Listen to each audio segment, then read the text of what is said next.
Bienvenido o bienvenida a Palabras en Silencio, una serie de charlas y conversaciones alrededor de temas que aportan al interior o al exterior.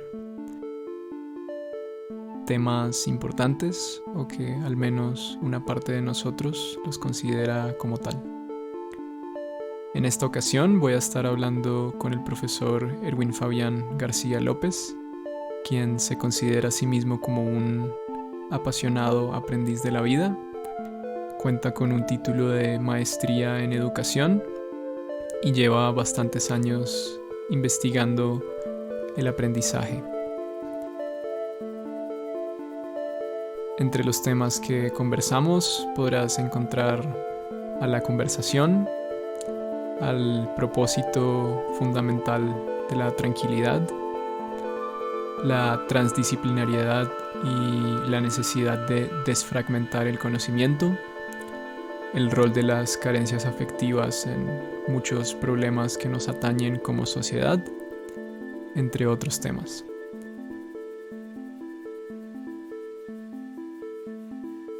Como quizás vas a escuchar más adelante, hay un ligero cambio en el audio, más o menos a la mitad del podcast, y es porque esta conversación la grabamos en dos escenarios distintos.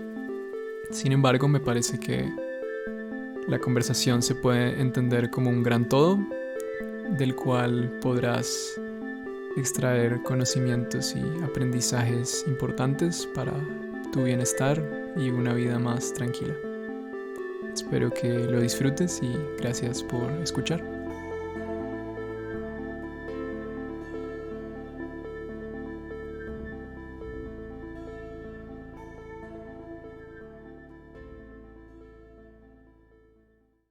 Bueno, a modo de introducción, me gustaría comentarle que hace unos meses o semanas quizás vi en uno de sus libros que usted se define como un apasionado aprendiz de la vida.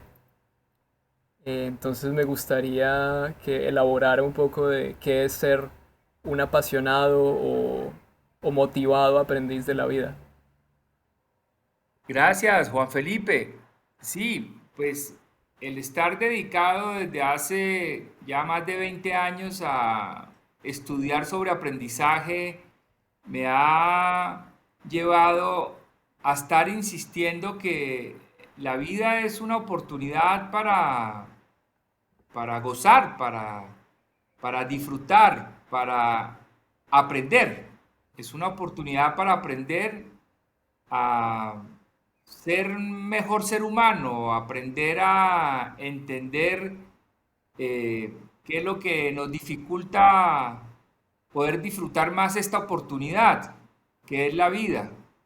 Y si asumimos esa búsqueda todos los días, todas las semanas, de manera permanente, encontramos experiencias, encontramos personas, encontramos conocimientos, encontramos situaciones, también encontramos autores, investigaciones, estudios que nos contribuyen de manera eh, permanente a eso, a revisar lo que estamos haciendo, lo que hemos hecho y a probar otras maneras de hacerlo para seguir disfrutando más la vida, para seguir relacionándonos mejor consigo mismos y también con las otras personas, para intensificar las prácticas del autocuidado y las de cuidado con las otras personas. Eso es para mí ser un aprendizaje, un aprendiz apasionado, un aprendiz radical de la vida. En algunas ocasiones también he dicho que soy un aprendiz intenso de ser humano. De hecho, mi firma formal en el documento de identificación, en lo que llamamos acá en Colombia la cédula de ciudadanía, es aprendiz de ser humano. Esa es mi firma formal. En muchos lugares se sorprenden y me piden el documento para poder verificar que esa sea realmente la firma. Eso está excelente. ¿Qué le han dicho por esa firma? ¿Alguna anécdota que quiera compartir de pronto? Ha habido trámites que los han devuelto porque consideran que pues, que es una broma o que eso no está bien que aparezca esa firma. Entonces ha habido que llevar el documento de identificación para que puedan verificar que así es mi firma. Y con frecuencia en algunos trámites donde estoy presente, donde no acostumbran a pedir el documento para verificar, me lo piden porque les parece extraño esa manera de firmar. Me gustaría como extraer de lo que dijo que no todo vale la pena aprender, ¿sí? Me parece que hay como cierta dirección en que el aprendizaje que tiene sentido es un aprendizaje que nos ayude a gozar y a disfrutar más profundamente la vida. Estaría de acuerdo con esa idea de que hay un aprendizaje importante, digamos, y un aprendizaje que no es tan importante. Considero que el aprendizaje siempre es importante, pero no todo lo que algunas veces se presenta como conocimiento importante realmente es importante.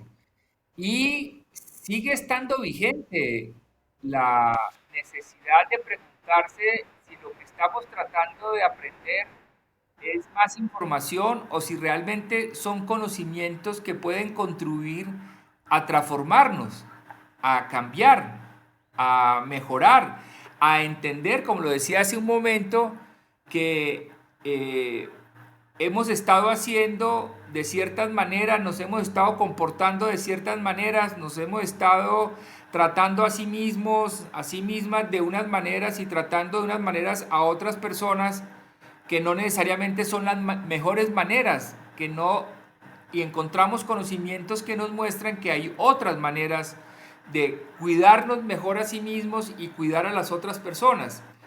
Eh, y es esa búsqueda de todos los días dentro de un proceso de aprendizaje, estar identificando cuáles conocimientos son más pertinentes para recorrer la vida de una mejor manera. Para mí recorrer la vida de una mejor manera es la mayor cantidad de instantes de tranquilidad todos los días.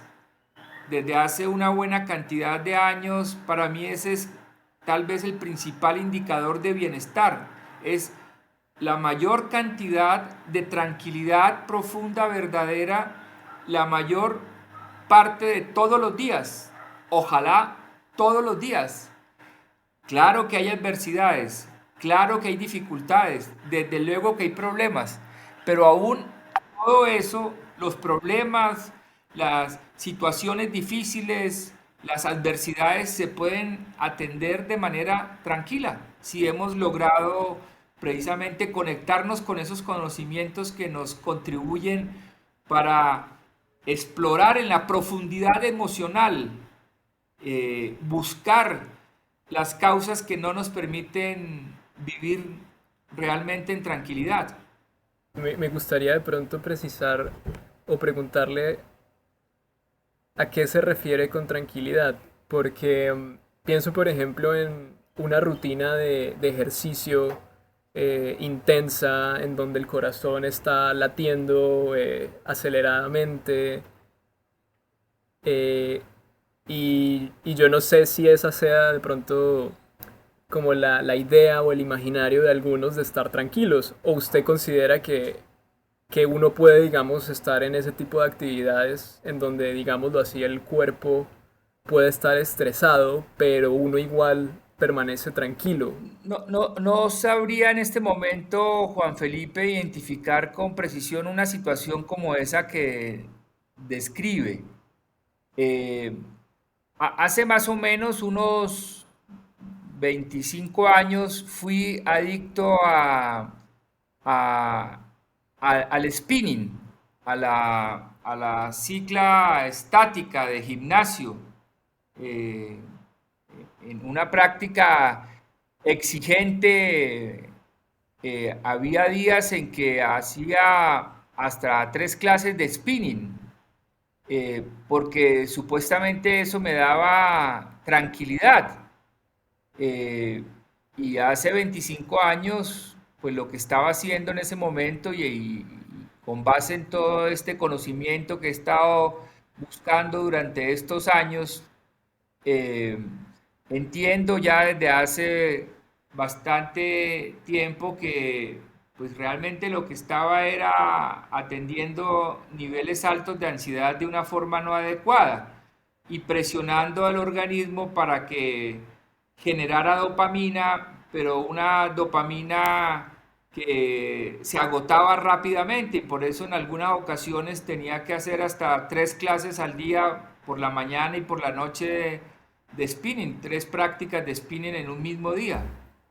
Eh, entonces, no sé si eso tiene que ver con lo que usted acaba de decir. eh, y, y- y- y la tranquilidad.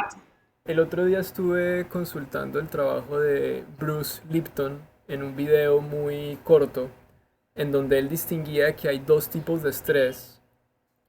Se me olvida el término preciso, pero parece que hay un estrés que es saludable al organismo y un estrés que le trae perjuicios al organismo. Y en ese entendimiento, pues me imagino, por ejemplo, un proceso de actividad física intenso podría ser este estrés positivo que, por ejemplo, neurológicamente han visto que ayuda a la secreción de endorfinas, que son calmantes naturales, y en general a que la vida esté más tranquila.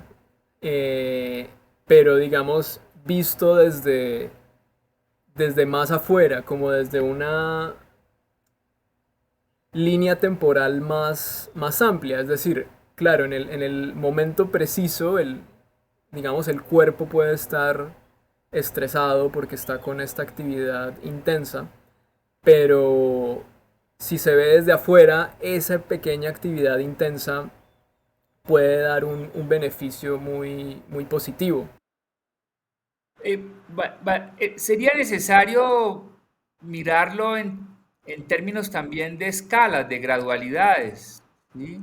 Y, y ahí, pues, cada vez me emociona más el trabajo del profe Gabor Maté.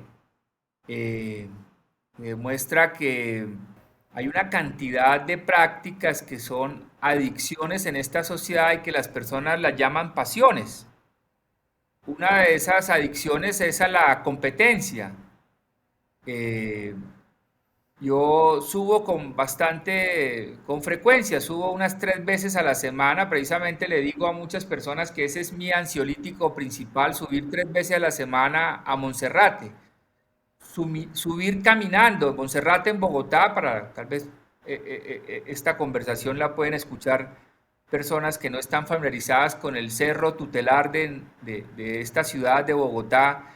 Es un cerro en el oriente de la ciudad y es un sendero para recorrer a través de este cerro. Son 2.400 metros de recorrido. Yo antes de subir el sendero recorro más o menos otros 4 kilómetros que lo entiendo como un calentamiento, caminando, caminando, tanto los 4 kilómetros iniciales como luego los otros del sendero, lo hago caminando sin pretender competir conmigo mismo ni competir con las otras personas. Eh, ¿Por qué menciono esto? Porque hace años tengo esta práctica y es sorprendente ver a personas obsesionadas con competir y reducir sus tiempos de subir este sendero, subir al cerro de Monserrate. Y he tenido la oportunidad durante ya varios años de conversar con personas que en esa práctica competitiva consigo mismos y con otros, lo que generan es mayores daños a su organismo.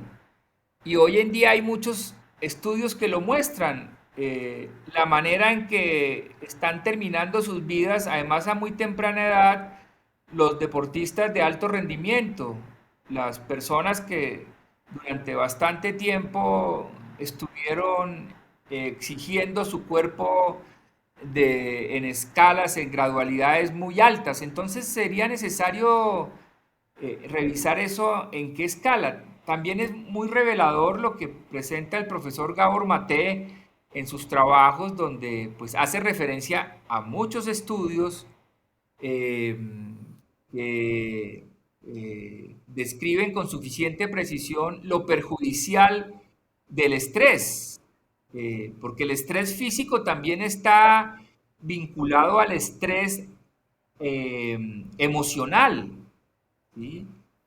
No podemos escindir esos dos aspectos. Las personas que tienen estrés emocional generan estrés también físico y en el otro sentido también. Un estrés físico implica un estrés emocional, ¿sí?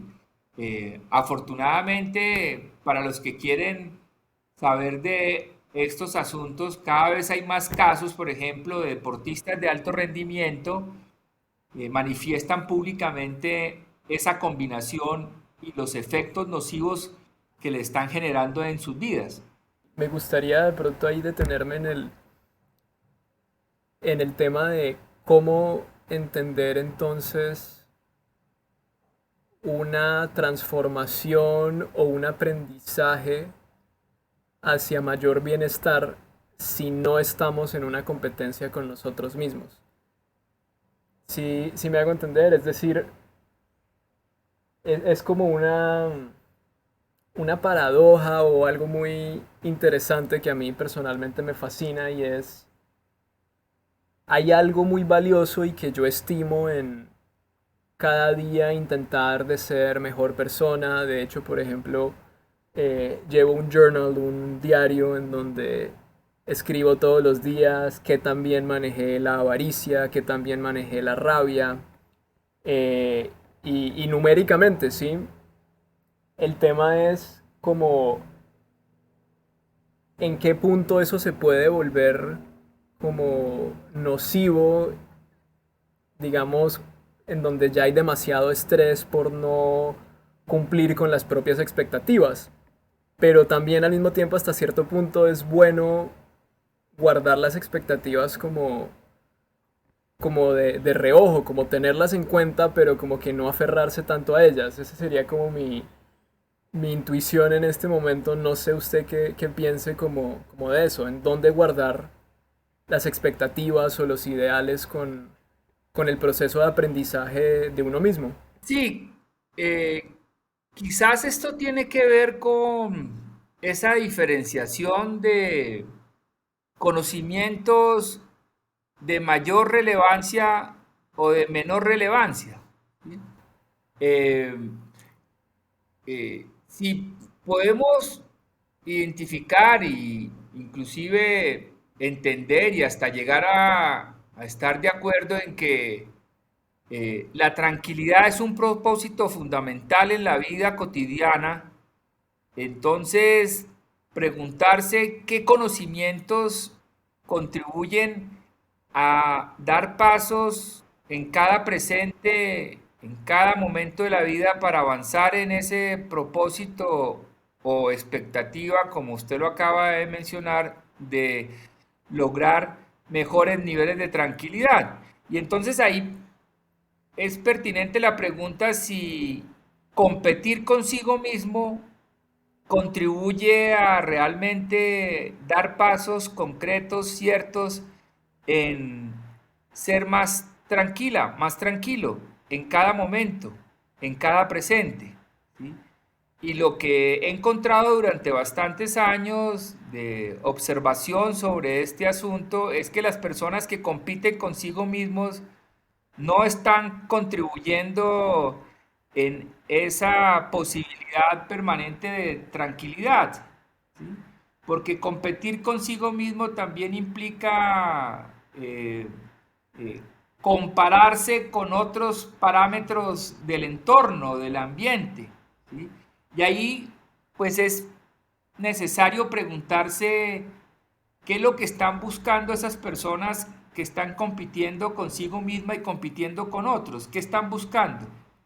y hay bastantes conocimientos, trabajos que dicen que están buscando un reconocimiento creciente. Y ese reconocimiento creciente, pues, puede estar y en muchos casos está asociado a una historia de vida o una trayectoria de aprendizaje que en la niñez no tuvo ese reconocimiento adecuado, no tuvo ese reconocimiento suficiente, especialmente por las personas adultas directamente cuidadoras de ese ser humano en su niñez. Entonces la competencia, el exigirse en una escala creciente, eh, tiene que ver con una trayectoria de aprendizaje, una historia de vida que ha generado unos vacíos que se cree que con ese tipo de logros se pueden resolver, se pueden llenar esos vacíos. ¿Y qué aprendizaje ha tenido usted para, digamos, entender el rol del reconocimiento en el bienestar? Es decir, creo que hay personas que son adictas al reconocimiento y a la validación externa. Y diría que ahí claramente puede haber un ejemplo como patológico de aferrarse muy fuertemente a este deseo. Eh, pero por otro lado está como esta idea de que es importante que el entorno o algo reconozca lo bueno que hay en uno, como digámoslo en términos quizás biológicos o evolutivos, teniendo en cuenta que el ser humano es un ser social. En muchos casos la mente hace como una asociación de que si no hay reconocimiento, el organismo puede incluso morir o estar en una situación muy, muy inadecuada. Entonces, ¿qué aprendizaje ha tenido usted como para quizás entender de una forma conducente al bienestar este deseo de reconocimiento, sin que se vuelva algo patológico o contrario al gran proyecto de estar más en paz, más tranquilo? En estas búsquedas, eh, afortunadamente hace ya bastantes años, y especialmente esto fue potenciado por iniciar un proceso de paternaje, el haber empezado a aprender a ser papá hace ya 21 años, me acercó a preguntas como de quién es que uno necesita reconocimiento, específicamente de quién necesita reconocimiento, en qué cantidad, de cuántas personas es que necesita reconocimiento. Para sentirse reconocido se necesita tener cuántos miles de seguidores en las redes sociales o que cuántas personas le digan que le gusta cosas que ponga en las redes sociales, eh, que es lo que muchas personas están, donde están poniendo en buena parte su búsqueda de reconocimiento, ¿sí? Eh, y quizás si logramos desde esa perspectiva de la escala, de la gradualidad, eh, analizar este asunto tan interesante que usted propone, pues lo que podríamos encontrar es que con muy poco reconocimiento verdadero, con muy poco reconocimiento verdadero, hay la necesaria vinculación y motivación para seguir eh, explorando conocimientos para avanzar en ese tipo de recorridos, de aprendizaje, de búsqueda de conocimiento. Eh, si los más próximos, las personas más próximas, diversas, eh, realmente reconocen que el tipo de conocimientos que está buscando una persona y que está poniendo en práctica son conocimientos que contribuyen a esas prácticas verdaderas del autocuidado y del cuidado de los otros, pues no es necesario que ese reconocimiento sea de cientos de personas o de miles. Con solo esas pocas con las que se interactúa, eh, se genera una retroalimentación, un intercambio que valida y motiva para seguir en esa búsqueda. Por el contrario, hay muchas evidencias que muestran que las personas que se obsesionan con el reconocimiento grande, ¿sí? Eh, en diferentes contextos de la sociedad, en el mundo empresarial, en el mundo deportivo, en el mundo de la cultura, en lo que se llama lo académico, científico o en lo político, son personas que tienen vidas personales, familiares y sociales en los contextos reducidos con muchísimos problemas, con bastantes problemas. O sea, no coincide ese tipo de relatos que presentan a sus múltiples seguidores con lo que realmente sucede en la práctica cotidiana en términos de prácticas de autocuidado y cuidado con los otros próximos, no coinciden, no coinciden. Entonces, vale la pena tener en cuenta eso también cuando nos preguntamos sobre el reconocimiento. ¿Qué tipo de reconocimiento? ¿En qué escala? ¿Qué es lo que se está eh, buscando o ocultando con esos reconocimientos a gran escala obsesivos en que tantas personas están como vinculadas como en esas búsquedas? Me parece que es importante también hablar de la calidad del reconocimiento. Es decir, quizás profesor y quien escuche puedan empezar a notar que hay espacios sociales en donde parece que nadie se está escuchando y que todo el mundo quiere como gritar para que lo escuchen y nadie se escucha profundamente y digamos uno puede, digamos en mi experiencia personal yo puedo compartir 1 hora o 2 horas en ese espacio y no me siento recargado, sino más bien como drenado. Y en cambio, por ejemplo, una charla de 30 minutos o 20 minutos en donde se sienta que en verdad la otra persona está fijándose en lo que estoy diciendo, que no está, mientras yo le digo, viendo su celular o realmente con la mente en otro lado, sino que ambos estamos en la medida de lo posible, porque ese también es un aprendizaje, presentes el uno con el otro, como que ese reconocimiento es más recargante. Entonces, probablemente, como decimos en Colombia, muchas personas estarán meando fuera del tiesto pensando que el reconocimiento que es genuino, que es bueno, que realmente llena, está en el número de likes, por ejemplo, o en el número de seguidores en una red social. Eh, ¿qué le resuena cuando le digo esto?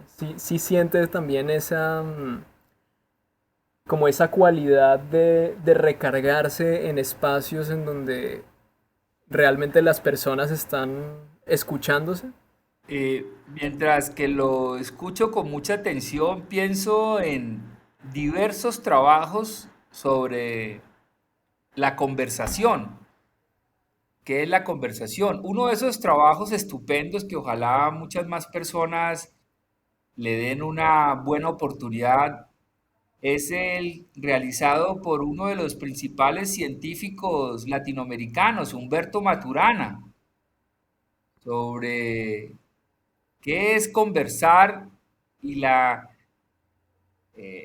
mayor relevancia que tiene la conversación para poder que logremos que nuestra especie se mantenga sobre este planeta. Eh, pues el trabajo de Humberto Maturana demuestra que por haber abandonado la conversación, por no estar dando a la conversación el espacio que corresponde en la vida cotidiana de las personas, estamos destruyendo la vida y estamos destruyendo el planeta. Eso que usted está diciendo, Juan Felipe, es de la mayor relevancia, pero precisamente el afán de obtener reconocimientos lo que sacrifica, marchita y casi que destruye la conversación, porque son monólogos, son una cantidad de anuncios, mensajes, y el juego es quien presenta el mensaje o el anuncio más efectivo, manipulador en términos de manipulación, la efectividad para recibir el reconocimiento, el me gusta o la propagación de esa frase, ese planteamiento, ese discurso a través de los medios de comunicación. Y entonces, si esa es la obsesión, el afán de tantas personas, ¿para qué sentarse a conversar así como usted lo describe? Y como lo muestra el trabajo de Humberto Maturana y Jimena Dávila desde el Instituto Matrístico en Chile. Eh, Recordar que el trabajo de Humberto Maturana y Jimena Dávila sobre la conversación durante más de 20 años hasta la muerte de este gran maestro científico Humberto Maturana se origina en un trabajo en los años 60, a partir del cual casi que le entregan un premio Nobel a Humberto Maturana, le dieron el Premio Nacional de Ciencia, que es el concepto de la autopoiesis, y es cómo los seres vivos podemos autocrearnos. A partir de ese descubrimiento tan potente, reconocido por el mundo científico en el mundo, él llega a la conversación. La conversación es el medio fundamental para poder preservar la vida y para poder identificar cuáles prácticas humanas hay que conservar para que podamos darle esperanzas a que nuestra especie pueda seguir existiendo. ¿Qué es una conversación genuina? Ya lo hemos estado conversando. Una conversación genuina es esa que busca ayudarse mutuamente a encontrar, por ejemplo, los puntos ciegos que tenemos todas y todos. Una conversación genuina es una conversación donde realmente se ejerce el afecto, se ejerce el amor, y ejercer el amor y el afecto tiene que ver compartir la palabra con la menor hipocresía posible. Vivimos en una sociedad donde la sinceridad pasó de moda, entonces por eso insisto que por lo menos hablémonos con el mayor amor posible, o sea, con la menos hipocresía posible, porque pareciera ser que hoy en día pretender hablar con completa sinceridad es ser muy ingenuo, ¿sí? Entonces una conversación genuina tiene que ver con esa ayuda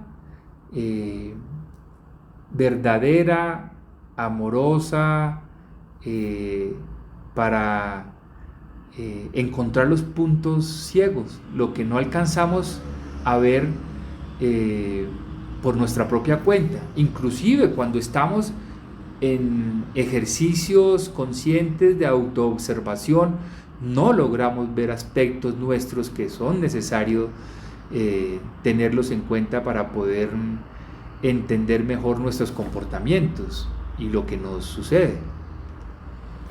¿Y usted diría que esa conversación es esencial para el bienestar?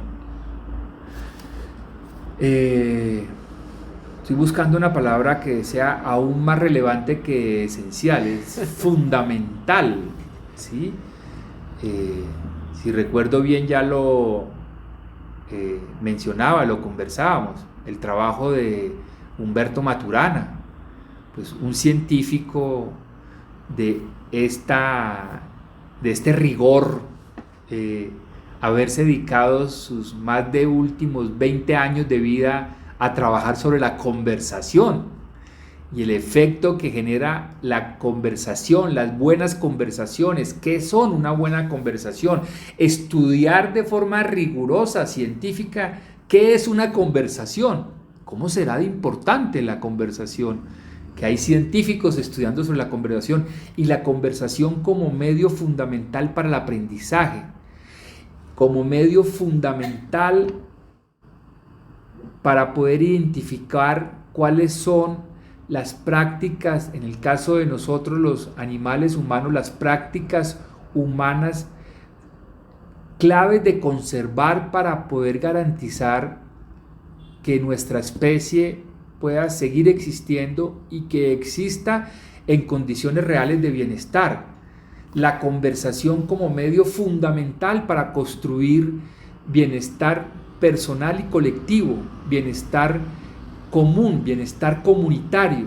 La conversación como medio fundamental para ayudarnos en relación con lo que hablábamos hace un momento atrás, para conocernos mejor, conocernos de forma individual, personal y en relación con las otras personas, con los otros. Fundamental para poder vivir en colectivo, para poder vivir en comunidad, para poder relacionarnos adecuadamente.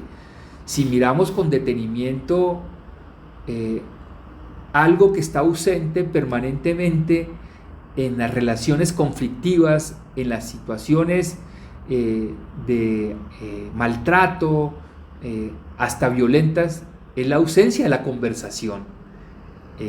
Y principalmente la ausencia de la conversación, esa que busca ayudarse a ser mejores seres humanos, o sea, a conocerse cada quien de forma más detallada, más profunda, a saber de su propia historia, de su trayectoria de aprendizaje, a entender cuáles son las causas principales de sus bonitos comportamientos y sus comportamientos feos.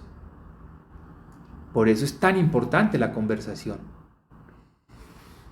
¿Qué cree que frustra la conversación o una buena conversación? ¿Por qué, digamos, podemos estar quizás en una tendencia de usar la palabra hipócritamente? Con frecuencia, y más que con frecuencia, todos los semestres llegan estudiantes a los cursos que hago en la Universidad Nacional que desde la primera sesión de clases me agradecen por no obligarlos a hablar, estudiantes hombres y mujeres. En las siguientes clases, cuando les pregunto a través del correo electrónico, muchos de ellos y de ellas se sienten más seguros para conversar a través del correo electrónico, ¿por qué agradecen que no los obligue a hablar, que no les imponga el hablar? Describen sus situaciones de excesivo temor y hasta pánico por hablar en público. Cuando sigue avanzando la conversación, ellos y ellas manifiestan con mucha frecuencia que en algún momento en el colegio, en el grado octavo, en el grado noveno o en el grado séptimo, la profesora o el profesor de matemáticas o de química les pidió que salieran al tablero, que respondieran una pregunta, y al parecer no lo lograron bien, y esta profesora o este profesor lo ridiculizó, y ellos consideran que ahí está la causa única y principal de su temor a hablar en público, de compartir la palabra, sus pensamientos, sus reflexiones en una clase. Cuando les propongo que revisen con más detalle, con más cuidado su trayectoria de aprendizaje, empiezan a encontrar que eso viene de antes, y eso viene desde el contexto familiar y del relacionamiento social más próximo. Todos estos chicos y chicas que sienten pavor de hablar en público son hijos de procesos de socialización familiar y social próximo, donde los excluyeron de niños para usar la palabra, donde les dijeron que esa era una conversación de adultos y ellos no podían participar, donde le dijeron que se alejaran de ese espacio de conversación de los adultos, donde los ridiculizaron por alguna pregunta que hacían o por preguntas que hacían con frecuencia o porque intentaban dar una opinión, porque querían dar su parecer sobre algún tema familiar o social próximo. O sea que realmente la causa principal y única no es el profesor o profesora que de forma arbitraria y maltratadora ridiculizó a ese chico y chica en una actividad escolar. El origen de ese miedo a compartir la palabra, a utilizar nuestra potente tradición oral en la especie humana, viene de antes, viene del contexto familiar y social próximo. Y ahí es donde está uno de los principales obstáculos por los cuales muchos seres humanos no logran expresar en muchas ocasiones lo que sienten, lo que necesitan, lo que quieren. Ese tema me parece que abre como un gran tema, que es el tema de los traumas y las investigaciones que han surgido de eso.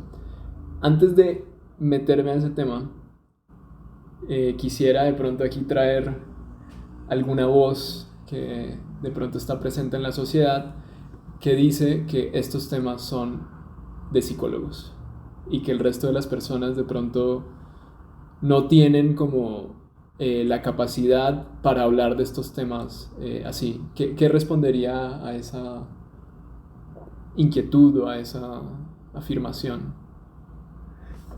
En mi caso, principalmente, he estado trabajando en estos temas de manera colaborativa con otros colegas, hombres y mujeres, en diferentes centros de investigación, universidades.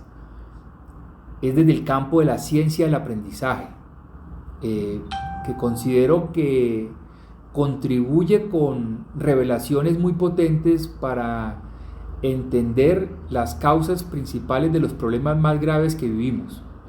Y efectivamente, como usted lo dice, Juan Felipe, hay una especie de estigmatización cuando se invita a trabajar, a pensar, a reflexionar sobre estos temas, porque considera que eso es del diván, eso es allá de un consultorio, de un supuesto experto en temas del comportamiento humano.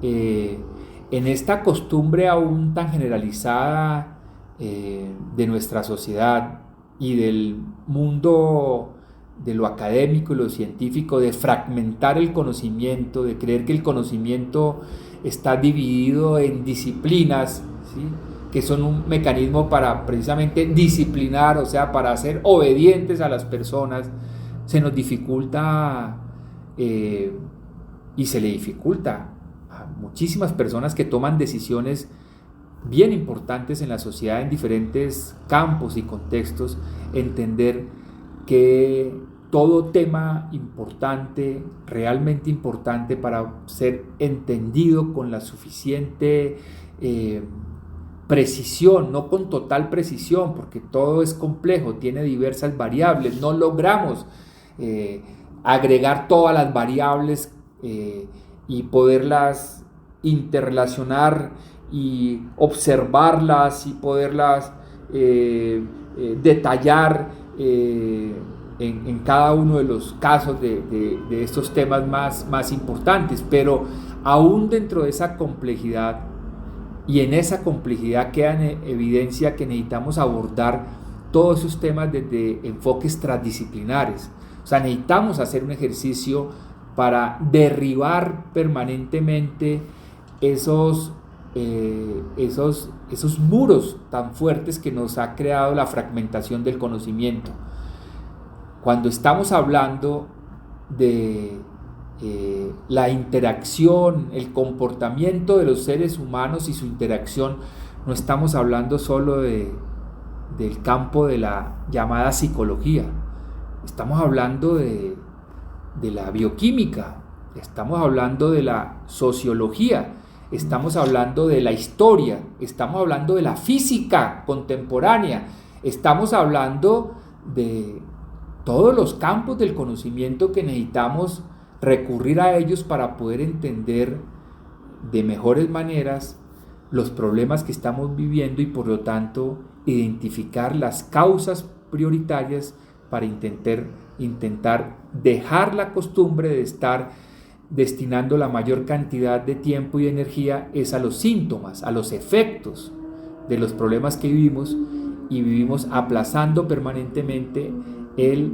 relacionarnos y atender las causas principales de esos problemas, que tienen que ver con el comportamiento concreto de los seres humanos, que no es un asunto, insisto, de la psicología, sino es de la bioquímica, que es de la neurociencia, de la historia, de la sociología, de la antropología, de la geografía, de la física, de la ingeniería, de todos los campos del conocimiento, y ojalá pudiéramos aprender a hablar del conocimiento, de los conocimientos y no de las disciplinas. ¿Por qué cree que hemos fragmentado como sociedad el conocimiento? La necesidad de certeza.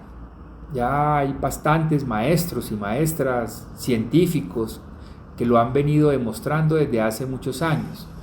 Los excesivos miedos, las excesivas inseguridades en los seres humanos estimulan a veces y en muchos casos obsesivamente la necesidad de certeza, y la vida real es incertidumbre.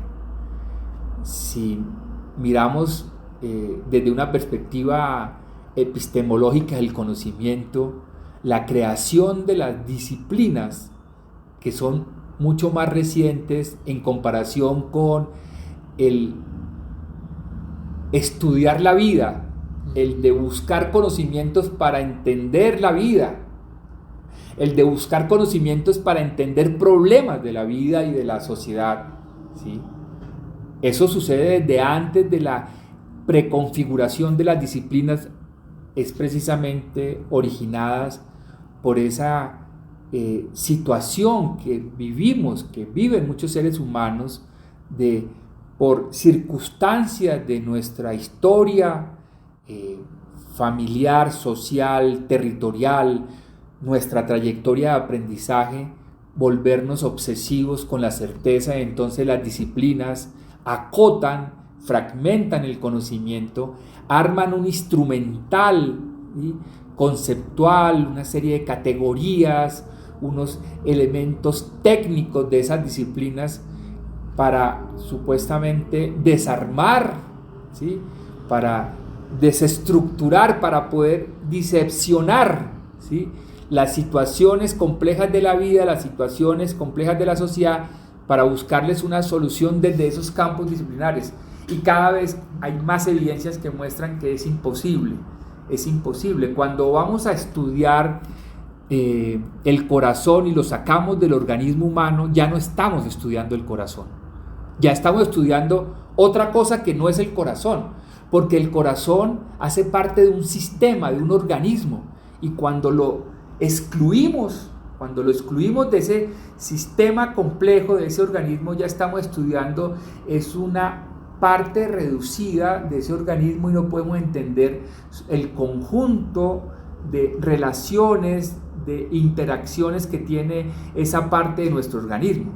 Cuando estamos tratando de entender un problema social complejo, ¿sí?, y excluimos a una población de sus interacciones más amplias, más generales, no logramos entender suficientemente en qué consisten los problemas en los que están inmiscuidos esos grupos poblacionales, y por lo tanto no identificamos las causas principales para poder realmente atenderlas y buscarle unas soluciones más de fondo, más.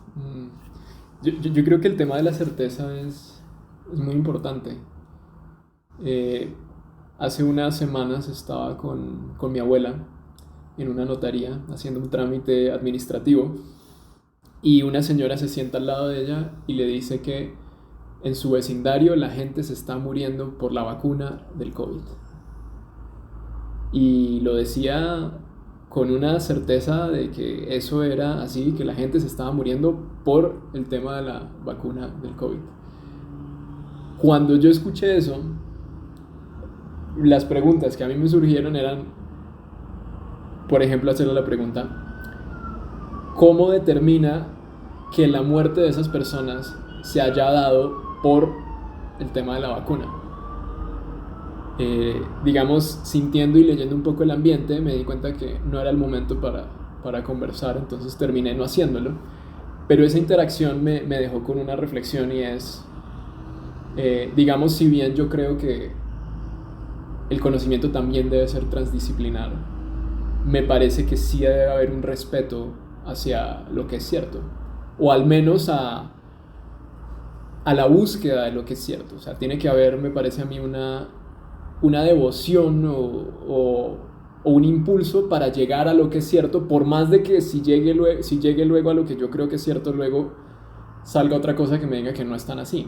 Pero como esa honestidad, de pronto, honestidad científica. Y me parece que si perdemos de vista la honestidad científica o la honestidad en general, ese es un grave problema. Parte fundamental de lo que usted llama la honestidad científica está contenido en el método científico, y es estar cuestionando cualquier verdad parcial que se logra a través del proceso de la ciencia. Pero entramos en unas formas de entender la ciencia y de ponerla en práctica que está promocionando y vendiendo verdades definitivas. Uh-huh. Y ese elemento fundamental, esa característica fundamental del método científico de estar poniendo en duda, de estar cuestionando permanentemente cualquier verdad definitiva, pues nos ha hecho encontrar ya bastantes evidencias. Hay muchas evidencias que muestran cómo, no en pocos casos, en muchos casos, la ciencia está al servicio de producir y vender artefactos y mercancías como soluciones definitivas a problemas que en muchos casos no son verdaderamente problemas del mundo, de la sociedad que vivimos. Sí. ¿Sí? Y esta necesidad de certeza que marchita y en muchos casos excluye ese elemento fundamental de la ciencia, de estar cuestionando toda verdad y de estar explorando posibilidades para hacer esas verdades más completas, o sea que siempre es posible hacer más completas las verdades, armado en el tema, por ejemplo, que usted mencionaba ahora, de las vacunas en relación con esto de la pandemia del COVID-19, arma bandos dogmáticos, ¿sí?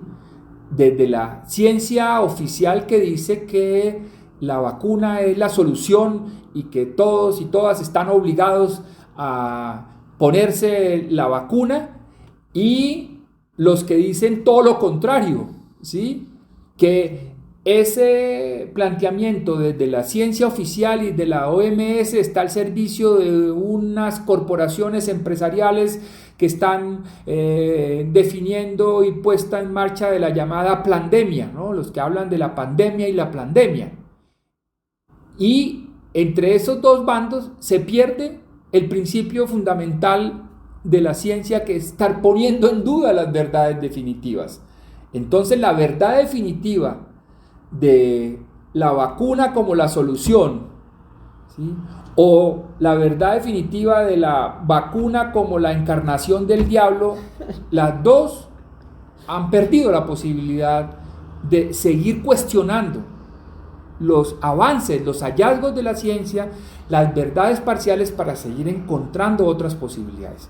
Hay suficientes evidencias desde hace más de un año que muestra que efectivamente, no en pocos casos, en muchos casos, las vacunas tienen problemas y han producido efectos secundarios que están siendo estudiados, documentados y que son graves, pero que en otros casos las vacunas contribuyen a resolver problemas. Entonces, volvemos al asunto de la obsesión por la certeza originada en excesivos miedos, excesivas inseguridades instalados en los seres humanos, en sus trayectorias de vida, en sus trayectorias de aprendizaje, y la necesidad de mostrar resultados definitivos que se vuelven dogmáticos. Yo creo que con eso podemos entrar ahora al tema de lo que llama usted o ha llamado las causas principales de los problemas más importantes de la vida en general, de la sociedad humana. Usted usa el término carencias afectivas en la niñez. ¿Por qué no usar el término de trauma? Porque creo que de lo que yo he investigado, ese es como el tema como principal. Es decir, una persona quería ser auténtica y tenía el impulso de ser auténtica, y algo en su contexto le dice que eso ya no es posible, que eso, su autenticidad, es un peligro, que es malo, que etcétera, se le corrige, y luego esa persona empieza a huir de sí misma con unos mecanismos de huida y se va haciendo como una bola de nieve. ¿Cómo eso sería un problema principal? Digamos, la carencia afectiva o el trauma o la falta de autenticidad o eso que pasa que quizás invierte los valores y dice que la autenticidad es algo peligroso, que no es valioso. El gran científico Gabor Maté, al cual estudio su trabajo desde hace casi 15 años, pues habla de los traumas con T mayúscula y los traumas con T minúscula, ¿sí? Yo he preferido no hablar tan regularmente de trauma porque tiene todo un estigma, ¿no? Sí, y como que todavía sí. nos lleva más al escenario entonces del diván, ¿no? Y del consultorio psicológico, ¿sí? Ajá. Cuando planteamos lo de las carencias afectivas, hemos encontrado que puede haber una relación más vinculante con las personas con las que se está conversando, que nos puede llevar a esa conversación sobre los traumas, y como muy bien lo viene planteando y de forma reveladora el profesor Gabor Maté, ¿sí? Pero en principio son pocas las personas que están dispuestas a hablar rápidamente y de manera abierta sobre sus traumas. Por eso tan importante el trabajo del profe Gabor Maté, porque lo plantea también en términos de autorreferenciales. O sea, buena parte de la fuente de su trabajo, o una de las fuentes de su trabajo mejor, es ese ejercicio autoetnográfico, ese ejercicio referenciado en su propia historia, en su propia trayectoria. O sea, cómo los traumas que él vivió en la niñez le generaron unas adicciones, lo que habla de la adicción al trabajo, la adicción a comprar música clásica, ¿sí? Entonces, los traumas son un elemento fundamental desde ese abordaje, pero a veces son mucho más problemáticos para poder vincular a las personas a estas reflexiones.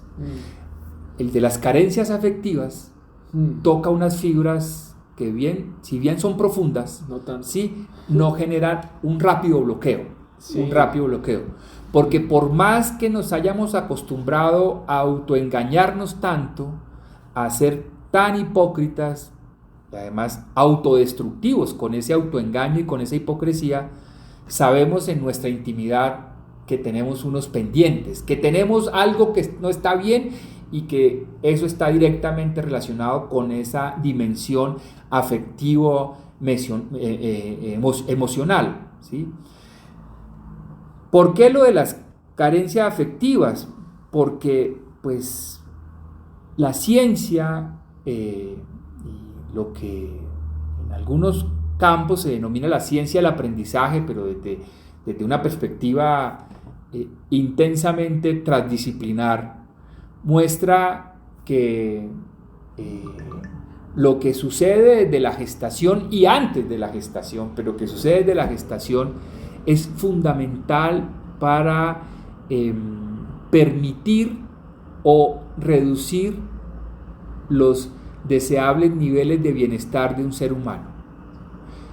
Ya hay suficientes investigaciones publicadas, los hallazgos son reveladores.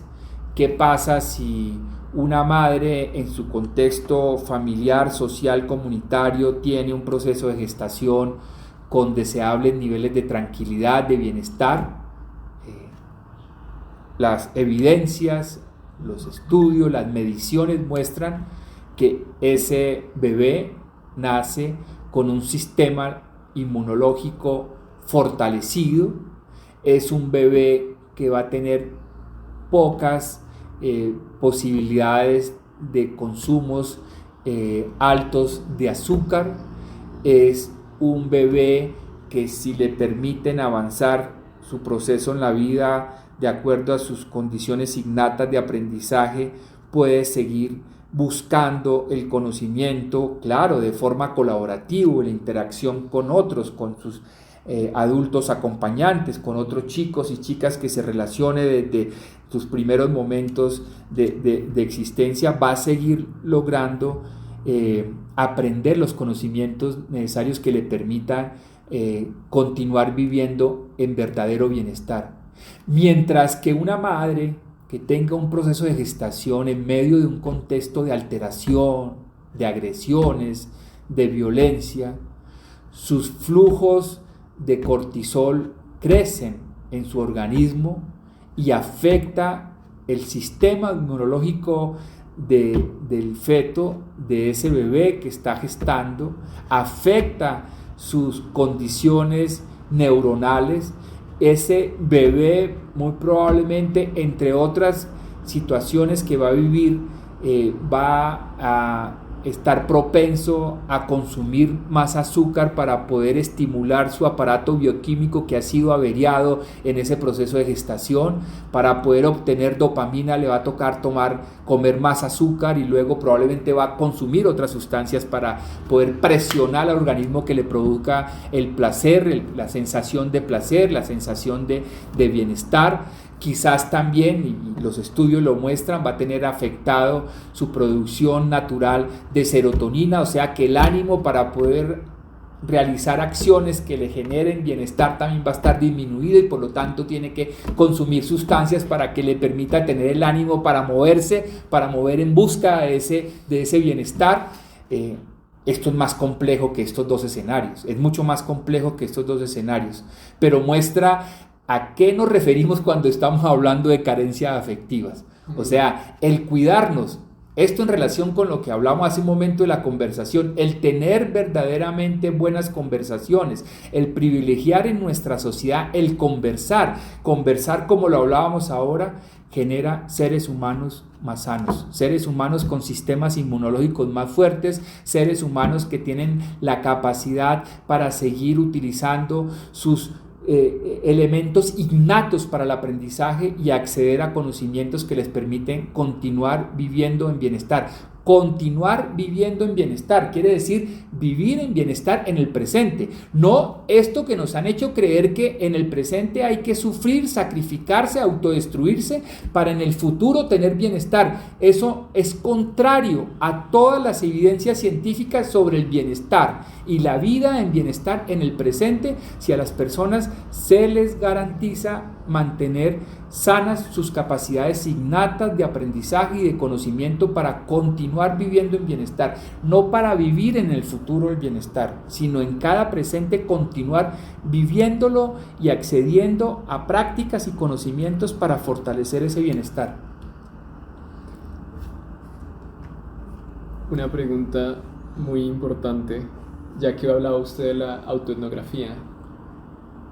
¿Cómo hizo usted? Bueno, primero, si usted considera que tuvo carencias afectivas en su proceso de aprendizaje más temprano, Y segundo, ¿cómo ha hecho para que esas carencias afectivas no repercutan negativamente en su bienestar? Qué buen punto, Juan Felipe, para la conversación. Porque como lo he entendido desde hace unos años recientes, tal vez desde hace unos 15 o menos años, a mí me ha tocado menos difícil. Desde luego que sigo buscando entender y sanar mis carencias afectivas en la niñez, pero tuve una niñez, esto es un asunto de escalas, de gradualidades, una niñez mucho mejor que la que le ha tocado a muchas otras personas. He tenido la oportunidad en este trabajo de investigación, acción participativa sobre aprendizaje, de conocer bastantes detalles de la niñez de cientos de personas que generosamente han compartido esos datos, esas situaciones, esas experiencias. Y efectivamente mi niñez con problemas, pero con muchos menos problemas que otras personas, por eso quizás también he podido ir recorriendo una vida con mucho más bienestar en términos físicos y emocional en comparación con otras personas. Yo tuve, entre otros privilegios en términos de esa relación afectiva, con menos daño con mi madre, mi padre y otros adultos acompañantes, la oportunidad, por ejemplo, de pasar bastante tiempo en la naturaleza, mis primeros 14 años de vida, ¿sí? En fincas, en zonas rurales, en exploraciones de actividades de pesca, inclusive también en actividades que hoy en día me arrepiento un poco, de cacería. Yo mi padre desde muy niño me llevaba a pescar al río Sogamoso, en Santander. Mi madre era también una alcahueta para hacer paseos de pesca, inclusive paseos de pequeña cacería de aves silvestres. En ese momento, hace más de 40 años, en unas condiciones diferentes ambientales a las que vivimos hoy en día. Una madre y un padre que tenían esa conexión, cometieron errores también, prácticas en no pocos casos autoritarios, el uso de la correa, del maltrato físico, pero también hubo bastante de lo otro. Entonces eso, insisto, me ha puesto en un proceso con menos dificultades para conectarme con estos conocimientos, para quizás autoengañarme un poco menos, para poder explorar en ese concepto tan interesante que usted utilizaba ahora, cuáles son mis posibilidades de mayor autenticidad, ¿sí? Cuáles son las mayores posibilidades para construir una identidad genuina realmente, ¿sí? Porque está directamente asociado y hay también muchos trabajos que lo demuestran, cómo este mundo del mercado capitalista que vende productos y servicios y exacerba la obsesión por el consumismo de las personas, le está vendiendo identidad a los seres humanos, ¿sí? Y eso está asociado a los niveles de carencias afectivas y de problemas emocionales. Hace muchos años no es un secreto que dedican muchos recursos, energías, tiempo, las grandes corporaciones empresariales, capitalistas, a estudiar sobre las carencias afectivas y emocionales de las personas para venderles productos y servicios, ¿sí? Hay bastante sobre eso. O sea, ese es la principal fuente de creatividad del marketing, son las carencias afectivas, las carencias emocionales de las personas, ¿sí? No me lo creo. Hay muchos ejemplos. Me parece demasiado distópico. Uno de los empresarios globales más famosos de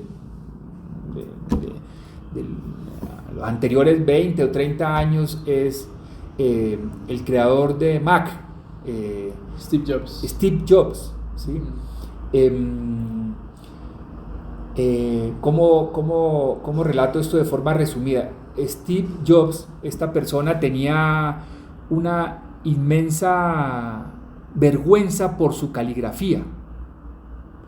Él alcanzó a iniciar un proceso de análisis para entender por qué esa vergüenza, ese miedo, esa situación traumática en relación con su caligrafía, y empezó a encontrar algunos datos de la relación entre sus vínculos en niñez, que fueron muy problemáticos. Tuvo situaciones muy agudas de maltrato este señor en su niñez, y su vergüenza con su caligrafía.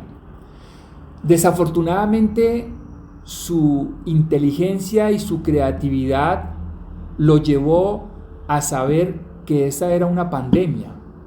O sea, las personas que se avergüenzan por su caligrafía son millones en este planeta. Pues ahora todo es computador, ¿no? De pronto eran en ese momento, sí. Pero aún sigue sucediendo. Sí. O sea, una de las razones que estimula a las personas a comprar máquinas digitales para escribir es su vergüenza sobre su caligrafía. Desafortunadamente, como decía este señor, orientó su creatividad y su inteligencia fue a estudiar ese mercado, y esa fue una de las motivaciones principales por las cuales empezó a crear estas máquinas que generaron un boom en el mercado, ¿sí? Los que vivimos esa experiencia, usted, Juan Felipe, es muy joven, de finales de los 80, ver amigos obsesionados comprando las máquinas Mac y después poder identificar esa relación. O sea, pude observar directamente la relación directa entre algunos de mis amigos y amigas por su compra compulsiva de Mac y su vergüenza con su caligrafía, ¿sí? Hay muchos otros ejemplos sobre cómo el marketing se ha concentrado en estudiar carencias afectivas, carencias emocionales, en estudiar excesivos miedos, excesivas inseguridades para vender productos y servicios. Quisiera de pronto plasmar una pregunta ahí. Me parece que el ejemplo de Steve Jobs es excelente para esto, porque me parece que él fue una persona que estaba consciente de su carencia afectiva, ¿sí? Y desde ahí, digamos, pudo iniciar un proceso de mercancía y demás. Tener información no es lo mismo que ser consciente de algo. Okay. Considero que él tenía la información. Ajá. Tuvo la información, pudo dimensionar la importancia de esa información. Sí. Pero sus excesivos miedos, sus muy probablemente excesivas inseguridades que se veían materializadas en esa vergüenza de su caligrafía, originadas en una niñez que ha sido bastante divulgada de muchísimo maltrato, lo llevó fue a esa información utilizarla para lo que mencionaba hace un rato y no para avanzar en un proceso de autoconocimiento y de mejoramiento profundo emocional. O sea, tener la información no implica estar conectado ya en un ejercicio verdadero y profundo de búsqueda en su interior. Pero yo diría que depende, o sea, tener la información racional de pronto no es suficiente, ¿sí? Porque, digamos, hay otra información que no se suele entender como información porque está de pronto completamente nublada por las carencias afectivas, los traumas en un nivel colectivo, que es la información emocional y sensitiva.